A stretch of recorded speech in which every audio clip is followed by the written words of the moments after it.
Balik lang po sa vote buying, ano. So, alam natin medyo bihira lang po magkaroon ng ganitong desisyon. Ano po ba yung nagpapalakas sa kaso para sa mga gustong magreklamo ng vote buying para mas confident po sila na magtagumpay yung case nila? Ngayon po, napaka-importante yung mabidyohan natin. At the same time, syempre napaka-importante yung may affidavit.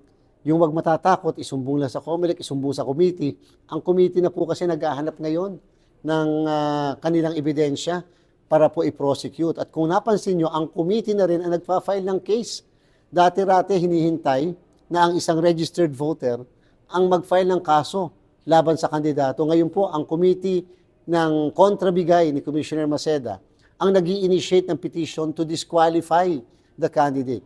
At automatically, subsume na, kasama na yung mismong election offense. Yung po yung maganda ngayon.